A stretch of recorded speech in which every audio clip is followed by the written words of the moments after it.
a service of CNC Worldwide.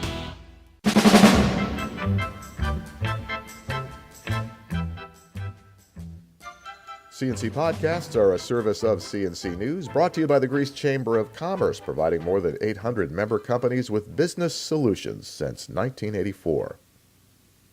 A letter from the Irondequoit Fire Marshal to the owners of the Medley Center says work done on the empty mall is not enough to correct fire code violations. Town Supervisor Adam Bello says officials did a walkthrough of the mall Wednesday. They found substantial work had been done cleaning up the damage caused over the winter by a burst water pipe, but they still found violations of town fire codes. Most importantly, Bello says they found the fire sprinkler system and standpipes not operating. We clearly laid this out weeks ago what they would have to do.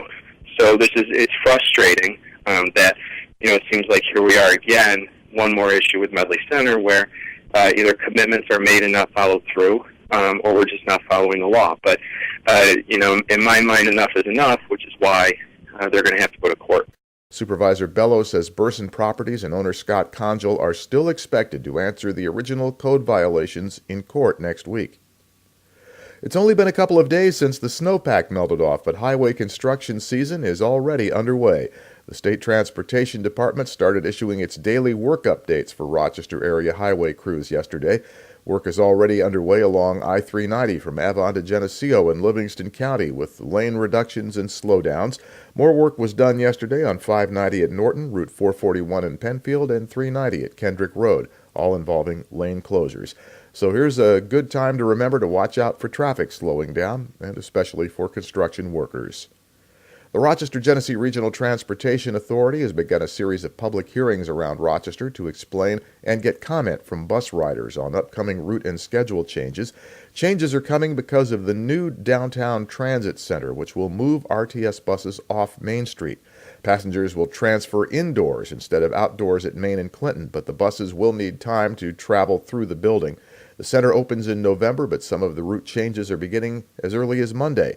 The list in the hearing schedule is on the rgrta.com website.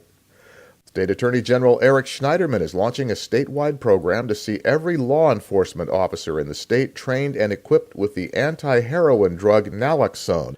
Naloxone, also known by the brand name Narcan, can instantly reverse the effects of a heroin or morphine overdose. It can save lives in such a case.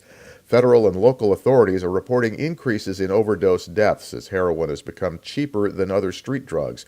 More than 2,000 New Yorkers died of opiate drug overdoses in 2011. Those are the most recent numbers out there. Schneiderman says his office will fund this program with $5 million seized from drug dealers. A Monroe County court jury has found 49-year-old Darrell Boyd guilty of second-degree murder in the death of a Rochester woman who was killed in 2007. Boyd was found guilty of beating and strangling Katharina Lawn in her apartment on Merchants Road, then setting fire to the apartment in order to cover up the crime. But a forensic investigation found Boyd's DNA beneath the victim's fingernails. Prosecutor Brian Green says in this case the DNA evidence and the persistence of the Rochester Police Department made the case. Boyd is sentenced in May.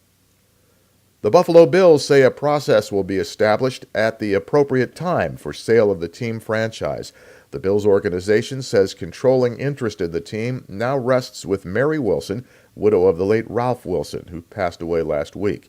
The team says the sale process will have to comply with NFL rules, plus the team's financial and contractual obligations with Erie County and New York State. The team will hold detailed talks with the NFL and with all parties to work out the timing and the shape of any future sales process. Meanwhile, Mary Wilson says she has complete confidence in the current Bills management team.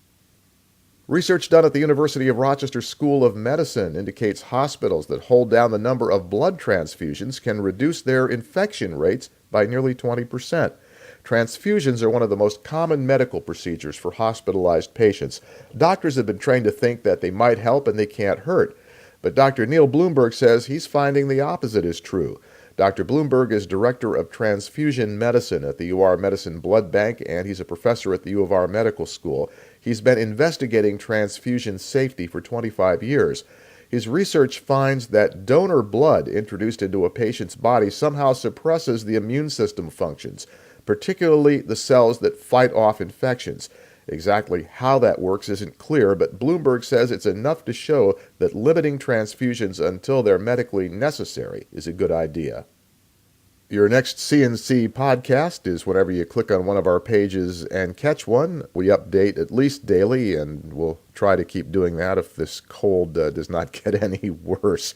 Please pardon my hoarseness. I'm Bud Lowell, CNC News.